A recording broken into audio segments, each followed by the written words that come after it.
Ο Ανδρέας Σημεωνίδης, ο κύριος Σημεωνίδης, συγγνώμη που σας μιλάω στον ελληνικό, ήταν εκεί. Είστε ο άνθρωπος, καλημέρα, ο άνθρωπος που θα μας δώσετε τη γενική εικόνα της συμμετοχής, πώς βρεθήκατε στο Πανεπιστήμιο του Χάρβαρντ, πώς παρουσιάσατε, πώς ήταν οι υπόλοιποι υποψήφοι και ανταγωνιστές βέβαια. Και βέβαια θέλω να μου δώσετε την πρώτη εικόνα. Εγώ το φαντάζομαι ότι είπαμε εμείς να δείξουμε για ποιο ακριβώς λόγο πρέπει να διαγωνιστούμε. Ωραία. Πρώτα απ' όλα αυτό που πρέπει να σημειωθεί είναι ότι ουσιαστικά ο διαγωνισμός συνήθως γίνεται σε ένα από τα μεγαλύτερα συνέδρια, διαλέγουν δηλαδή ο διαγωνισμός να διεξαχθεί παράλληλα με ένα από τα μεγάλα συνέδρια στο χώρο, σε ηλεκτρονικές δημοπρασίες, σε θέματα τεχνητής νοημοσύνης, σε θέματα ανάπτυξης και σχεδίασης πρακτόρων λογισμικού. Φέτος η επιλογή ήταν μια επιτυχημένη επιλογή που έγινε, ήταν σε συνδυασμό με το συνέδριο Electronic Commerce, το ηλεκτρονικό εμπόριο, το οποίο διεξήχθη στο Harvard, στο Πανεπιστήμιο του Harvard. Ουσιαστικά είχαμε συμμετοχές από μεγάλες ομάδες. Πόσες χώρες συμμετείχανε? Δεν πρέπει να το δούμε σαν χώρες, αλλά πρέπει να το δούμε σαν ερευνητικές ομάδες. Για παράδειγμα, η Αμερική δεν μπορεί να θεωρηθεί σαν μία ομάδα, σαν μία χώρα, αλλά είχε πολλές ομάδες από τη χώρα της.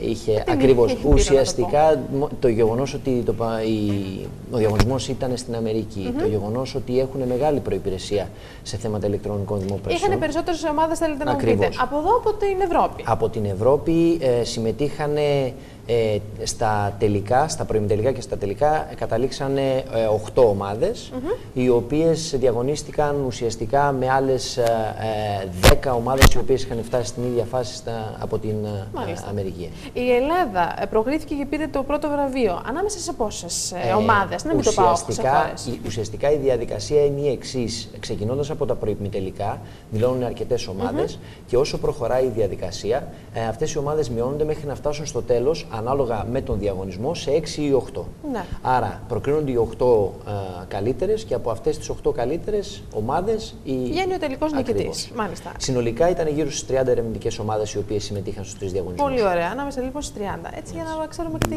γίνεται και πόσο ψηλά ανεβαίνουμε. Και ανεβαίνουμε πολύ ψηλά από ό,τι βλέπω. Και είναι πολύ απλός ο όρος που χρησιμοποιώ, έτσι, γιατί θέλω να το καταλαβαίνουμε όλοι. Δεν είμαστε οι δήμονες, ούτε κι εγώ. Προσπαθώ να καταλάβω και να μάθω πολλά πράγματα. Ομολογώ ότι μου τα εξηγείτε πάρα πολύ ωραία και ο κύριος καθηγητής και τα μέλη της ομάδας. Αλλά θέλω να μου δώσετε τη γενικότερη εικόνα.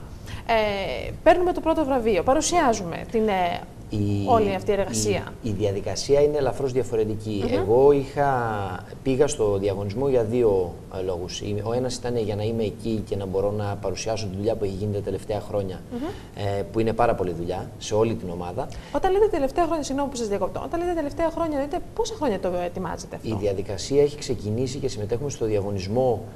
Πρώτη φορά ήταν το 2003 και από εκεί και πέρα συμμετέχουμε κάθε χρόνο με περισσότερα μέλη, με μεγαλύτερη δουλειά, με έμφαση σε κάποιο συγκεκριμένο κομμάτι, γιατί όλα αυτά τα προβλήματα είναι σύνθετα προβλήματα. Οπότε κάθε χρονιά προσπαθούμε να βελτιώσουμε κάτι, να αλλάξουμε κάτι και να παρουσιάσουμε. Και να έχουμε να παρουσιάσουμε κάτι καινούργιο, γιατί να μην παρουσιάσουμε κάτι το οποίο είναι ίδιο με την προηγούμενη χρονιά. Είναι πολύ εύλογο αυτό και συγχαρητήρια. Γιατί ιδάλλως νομίζω ότι θα ήταν και λίγο.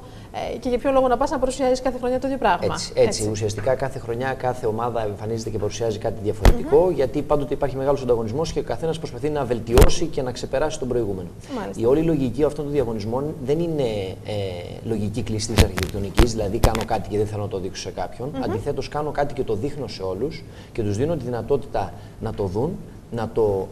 Και να προσπαθήσουν να το ανταγωνιστούν. Φαντάζομαι ότι το δίνετε για να το δουν, να το επεξεργαστούν, να δούνε και να δώσετε τη γνώση και τα φώτα σας σαν μια ερευνητική ομάδα από ένα πανεπιστήμιο της Ελλάδος, δεν έχει σχέση, μια ομάδα η οποία μπορεί να συγκρίνει αλλά και να πάρει και φώτα και βοήθεια και γνώσεις από άλλες ομάδες. Δηλαδή δεν το βλέπουμε και τόσο, θέλω να μου πείτε, ανταγωνιστικά, αλλά τόσο όσο ανταλλαγή γνώσεων από άλλες ερευνητικές ομάδες, που αυτό σημαίνει εξέλιξη. Ακριβώς. Θεωρητικά, αν θεωρήσουμε ότι εμείς φέτος έχουμε μια πολύ καλή στρατηγική την οποία θα αντιγράψουν ή θα χρησιμοποιήσουν κάποια στοιχεία της και κάποια αργότερα, του χρόνου εμείς πρέπει να έχουμε μια ακόμα καλύτερη στρατηγική. Ακριβώς. Αυτή είναι η όλη λογική. Έχουμε βάλει πολύ ψηλά τον πύχη, κύριε Σημεωνίδη.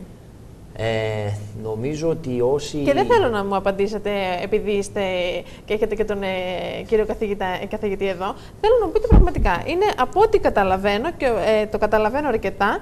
Μου πήρε και μία ωρίτσα να το διαβάσω και δεύτερη φορά. Αυτή είναι μια αλήθεια. Αλλά από ό,τι το καταλαβαίνω, είστε και είναι ένα πολύ πρωτοποριακό πρόγραμμα. Δεν ξέρω κατά πόσο μπορούμε να εξελιχθούμε ακόμη περισσότερο. Σίγουρα θα υπάρχουν μορφές εξέλιξης πάνω στο πρόγραμμα αυτό. Αλλά νομίζω ότι ο πύχης έχει μπει αρκετά ψηλά. Νομίζω ότι είναι ψηλά και είναι χρόνια ψηλά και πλέον τα πράγματα έχουν αρχίσει και δυσκολεύουν. Το θετικό με όλους αυτούς τους διαγωνισμούς, όπως είπε και ο κύριος Μίτκας στην αρχή, είναι ότι ανατακτά χρονικά διαστήματα αλλάζει ένα σενάριο. Ναι. Δηλαδή, κάποτε είχαμε τους ταξιδιωτικούς πράκτορες, του χρόνου ο σχεδιασμός είναι να δημιουργηθεί ένα αντίστοιχο περιβάλλον ηλεκτρονικών δημοπρασιών για τον χώρο του χρηματιστηρίου ηλεκτρικής ενέργειας. Άρα, κάθε χρόνο παίρνετε ένα θέμα που δουλεύετε πάνω σε αυτό. Συνήθως δουλεύουμε σε περισσότερα του ενός θέματα και χρησιμοποιούμε την τεχνογνωσία που έχουμε. Δηλαδή, φέτος συμμετείχαμε σε 3 διαγωνισμούς και στον πρώτο πήραμε την πρώτη θέση, στον δεύτερο την τρίτη και στον άλλο την έκτη θέση. Δηλαδή, συμμετέχουμε σε αρκετές ομάδες. Δεν μου τα είπατε αυτά. Με συγχωρείτε πάρα πολύ. Δηλαδή, θέλετε ακόμη 2 συγχαρητήρια. Και δεύτερη θέση και έκτη θέση. Δηλαδή, είναι. Μπράβο, πραγματικά συγχαρητήρια. Όταν παίρνουμε ένα τέτοιο βραβείο, ένα τέτοιο εύσημο, γιατί παίρνουμε και τα εύσημα από άλλες χώρες που μας βλέπουν ότι εξελισσόμαστε, σε μια Ελλάδα μικρή, που βάλετε από παντού. Το τελευταίο διάστημα ακόμη περισσότερο. Νομίζω ότι βάλετε εντός και εκτός αυτής. Και από εμάς εσωτερικά και εξωτερικά. Το θέμα είναι ότι μας βλέπουν με μια κριτική μεγαλύτερη, μια κριτική ματιά ακόμη μεγαλύτερη. Το αισθανθήκατε εσείς αυτό εκεί ή ήταν μια διαδικασία που ναι, είστε επιστήμονες, ναι, αξίζει να σημειωθεί, αξίζει να ερευνηθεί, αξίζει να δούμε περισσότερο την εργασία αυτή την οποία έχετε κάνει και να διαγωνιστείτε και αφόσον αξίζετε και το πρώτο βραβείο να το πάρετε. Υπήρχε μια δεύτερη ματιά, να το πω πολύ απλά, ή ήταν τα πράγματα αυστηρός επιστημονικά και εκεί δεν ενδιαφέρει ποια είναι η εθνικότητα και η γενικότερα? Ήταν λίγο στη μέση. Ουσιαστικά υπήρχε μια μορφή συμπόνια. Δηλαδή, αρκετοί από τους συνεργάτες εκεί ρωτούσαν πώς είναι τα πράγματα. Δεν ήθελα να τη χρησιμοποιήσω αυτή τη λέξη, να σου πω την αλήθεια, δηλαδή, αλλά ήταν το πρώτο πράγμα που ήθελα να ρωτήσω. Αυτό που βλέπουν έξω τα μέσα μαζικής ενημέρωσης παρουσιάζουν μια εικόνα στην οποία η Ελλάδα είναι υποκατάρρευση. Αλλά νομίζω σε επίπεδο ερευνητικών ομάδων ποτέ δεν υπήρξε αμφιβολία για τον τρόπο της δουλειάς. Νομίζω ότι υποδεικνύουμε κάθε φορά. Νομίζω και δεν είναι μόνο για τη δική μας ομάδα, είναι γενικώς για όλες τις ερευνητικές ομάδες που δουλεύουν, ότι όλοι προσπαθούν και κάνουν ό,τι καλύτερο μπορούν. Είναι δύσκολο να είστε μέλος μιας τέτοιας ερευνητικής ομάδας, κύριε Σιμεωνίδη? Είναι μια ομάδα η οποία έχει πάρα πολλές απαιτήσεις, αλλά πέρα από τις συνεργασίες που έχουμε όλοι σαν ομάδα, εγώ ουσιαστικά είχα ξεκινήσει το διδακτορικό μου και έκανα το διδακτορικό μου με τον κύριο Μίτκα. Είναι μια ομάδα η οποία έχει σαν στόχο να μην πέσει έτσι προς τα κάτω και συνεχώς προσπαθούμε, αν σας πει και ο κύριος Μίτκας ουσιαστικά. Αν μη τι άλλο, αυτό καταλαβαίνω και εγώ. Δεν ρωτάω απευθείας τον αρχηγό και τον ηγέτη της ομάδας, γιατί πρέπει πρώτα να ακούσω τα μέλη για μετά να έρθω στην εξουσία. Τόσο όσο μπορώ να χρησιμοποιήσω εντός εισαγωγικών, βέβαια, αυτή η λέξη. Ναι, γιατί να σας πω την αλήθεια, μπορεί να μου το αναφέρει ο κύριος Μίτκας και να μου πει ναι, είναι μια ομάδα που για αυτούς και για αυτούς τους λόγους τη συνέταξε, για αυτούς και για αυτούς τους λόγους υπάρχει και εξελίσσεται. Αλλά αν δεν ακούσεις και τα μέλη, έτσι δεν είναι, κύριε Μίτκα? Ναι. Νομίζω ότι από εκεί κατευθείαν καταλαβαίνεις ότι ακριβώς. Αλλά δεν ξέρω αν νιώθουν τόσο δυνατή, ισχυρή την εξουσία επάνω τους. Νομίζω ότι έχουμε ένα πολύ καλό κλίμα στο εργαστήριο. Σίγουρα προσπαθούμε να επιλέξουμε, εγώ προσπαθώ να επιλέξω τους καλύτερους συνεργάτες, τους καλύτερους φοιτητές και ως ένα σημείο το καταφέρνω γιατί και το τμήμα ηλεκτρολόγων μηχανικών παίρνει τους καλύτερους φοιτητές, άρα έχουν πολύ καλό υλικό, πολύ καλό ξεκίνημα. Νομίζω ότι το ξεκίνημα φαίνονται οι καλύτεροι, γιατί είναι ένα τμήμα και ένα πανεπιστήμιο που δεν μπαίνει έτσι εύκολα, για να λέμε για τα πράγματα με το όνομά τους. Εγώ ήθελα να πω ότι είναι το καλύτερο τμήμα του Πολυτεχνείου, αλλά με προλάβατε. Νομίζω ότι προλαβαίνω. Είναι και οι μέρες που κάνουν τα παιδιά το μηχανογραφικό τους και τους το συνιστώ, τουλάχιστον για τους μαθητές που τους αρέσουν τα μαθηματικά, η φυσική και η ηλεκτρονική και οι υπολογιστές, δεν έχουν άλλη επιλογή. Συμφωνώ, θα πρέπει να είναι μαζί πρώτη σας. επιλογή το δικό μας το τμήμα. Μιλάτε και με έναν άνθρωπο που θα το ήθελε πάρα πολύ, αλλά τέλος πάντων. Τον κέρδισαν οι πολιτικές επιστήμες. Ας το αφήσουμε αυτό. Όπως και να είναι, εμείς σε αυτό το σημείο Φανή, ενημέρωσέ με, μπορώ να πάω στις διαφημίσεις. Ωραία. Λοιπόν, θα κάνουμε μία αλλαγή φρουρά στα μέλη μας, έτσι κύριε καθηγητά. Ναι. Τώρα ο κύριος Σιμεωνίδης θα μπορούσε να μας πει λίγο. Έχουμε 2-3 λεπτά. Έχουμε όσο χρόνο θέλετε. Θα πει ο κύριος Σιμεωνίδης για το διαγωνισμό που θα ετοιμάσουμε για του χρόνου, για το χρηματιστήριο. Με συγχωρείτε, παράληψή μου. Ξεκινήσατε, αλλά σας εκείνη τη στιγμή σας ρώτησα κάτι άλλο. Του χρόνου, σε τι διαγωνιζόμαστε? Του χρόνου διαγωνιζόμαστε σίγουρα σε όλους τους διαγωνισμούς τους οποίους παίξαμε για να αποδείξουμε ότι η δουλειά συνεχίζει και θα συνεχίσει να γίνεται. Και αξίζεται και τις πρώτες θέσεις. Θέλουμε να μπορέσουμε και του χρόνου να πλασαριστούμε ψηλά. Και αυτό που δείχνει γενικά ποιο είναι το κλίμα ανάμεσα στις ομάδες είναι πρώτον το γεγονός ότι, όπως είπε ο κ. Μίθκας, στο καινούριο παιχνίδι που σχεδιάζεται για το χρηματιστήριο ηλεκτρικής ενέργειας θα συμμετέχουμε και στο σχεδιασμό του ίδιου του παιχνιδιού. Δηλαδή θα προσπαθήσουμε στα πλαίσια αυτού του παιχνιδιού να προσομοιώσουμε το χρηματιστήριο ηλεκτρικής ενέργειας, πώς ουσιαστικά παίκτες, μεγάλοι παίκτες, γιατί πλέον μιλάμε για απελευθέρωση αγοράς ηλεκτρικής ενέργειας, τη χρήση ανανεώσιμων πηγών και την δυνατότητα ύπαρξης πολύ σημαντικό, ενδιαφέρον μόνο που μου το αναφέρετε και μόνο. Ακριβώς, δηλαδή το πώς ουσιαστικά πλέον γίνεται συνείδηση σε όλους, με τον ένα ή τον άλλον τρόπο, είτε μέσω της ενημέρωσης είτε μέσω της διαδικασίας αυτής, πώς ουσιαστικά θα υπάρξει μείωση στην κατανάλωση του ηλεκτρικού ρεύματος και κέρδος και για τον πλανήτη, αλλά και οικονομικά για τον μέσο καταναλωτή. Νομίζω ότι ήταν και θα είναι και μια εργασία μέλλοντος, πολύ αυτή. Είναι μια πολύ φιλόδοξη διαδικασία, η οποία έχει ξεκινήσει τα τελευταία χρόνια στη χώρα μας και είμαστε χαρούμενοι που θα συμμετέχουμε και στο σχεδιασμό ουσιαστικά. Έχει ξεκινήσει, και θέλω να ρωτήσω και θα κλείσω έτσι μαζί σας, έχει ξεκινήσει τα προγράμματα αυτά, κύριε Μίθκα, ξεκινάνε με βοήθεια μέσα από το Πανεπιστήμιο, με κρατικές επιχορηγήσεις? Πώς ακριβώς γίνεται? Κοιτάξτε, έχω χτυπήσει φλέβα χρυσού.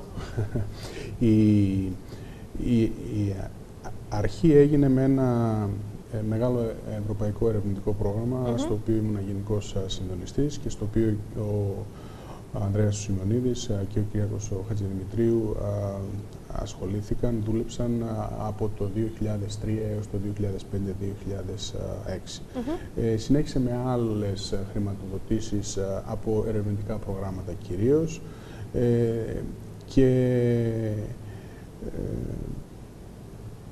τελευταία, ας πούμε, ο Κυριάκος Χατζηδημητρίου, που θα πούμε, μπορούμε να πούμε και στη συνέχεια, είχε μία τιμητική υποτροφή αριστείας από το Αριστοτέλειο Πανεπιστήμιο για την χρονιά που πέρασε. Ήταν η πρώτη φορά που το Αριστοτέλειο Πανεπιστήμιο έδωσε υποτροφίες σε μεταπτυχιακούς φοιτητές, υποτροφίες αριστείας. Οπότε είναι ένας, κυρίως η βοήθεια, αν θέλετε, προέρχεται από ερευνητικά προγράμματα, είτε ευρωπαϊκά είτε εθνικά. Να ρωτήσω κάτι πάρα πολύ απλό και θέλω μια εξίσου πολύ σύντομη απάντηση, κυρία καθηγητά, ή και από τον κύριο Σιμεωνίδη.